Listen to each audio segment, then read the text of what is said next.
Hi, my name is Karrah Peterson, and I'm a medical student here at the University of North Dakota. For today's lecture, we're going to be going over deprescribing and optimizing medication regimens. So what is deprescribing? It's the planned, supervised process of reducing or stopping medications that may be inappropriate or no longer needed or are harmful. Polypharmacy is the concurrent use of 5 or more medications, often resulting in increased risk of adverse effects and drug interactions. Polypharmacy is associated with increased risk of falls, delirium, cognitive decline, hospitalization, and adverse drug events. As individuals age, there's an increased sensitivity to multiple drugs. So when to consider deprescribing? When polypharmacy is present, patient reports symptoms of dizziness, falls, confusion, sedation, chronic kidney disease progression, inconsistent goals of care from multiple providers, and medications that were started years ago without reassessment.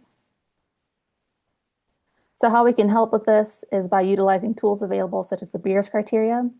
It's a list of recommended medications to avoid in older adults.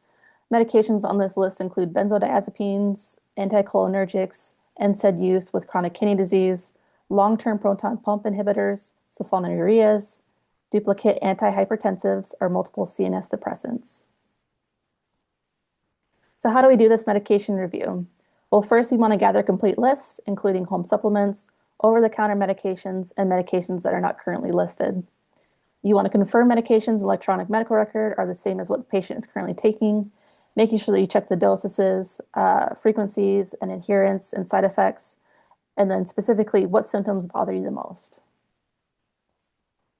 Identifying medication problems. Again, utilizing those tools that mentioned earlier, such as the Beers criteria or stop and start, looking for if there's no current indication for the medication, high-risk drugs, and then if there's any obvious drug-to-drug interactions.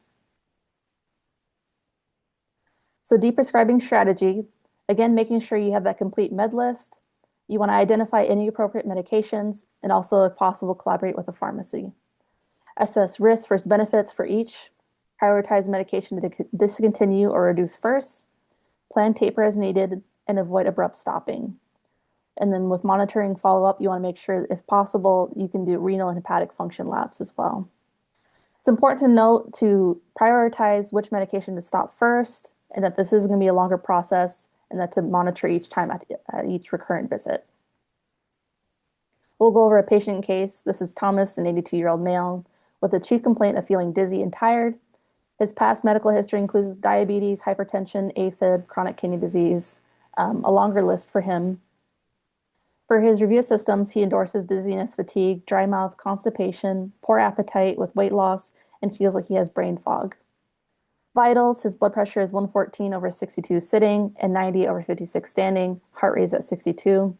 You can pause the video here to read his labs. For physical exam, he was found to have suprapubic fullness, dry mucous membranes with no edema. This is his medication list. So just on a cursory glance, you can see that it is an indication for polypharmacy, and that maybe some of the symptoms he's experiencing can be resolved with deprescribing some of these medications. For the meds here, zolpidem and diphenhydramine, both of these can contribute to falls as well as confusion. Specifically with diphenhydramine, there's an anticholinergic use that is generally strongly to be avoided in geriatrics. For NSAIDs, they're renally toxic, and there's also GI bleed risk with the apixaban use as well.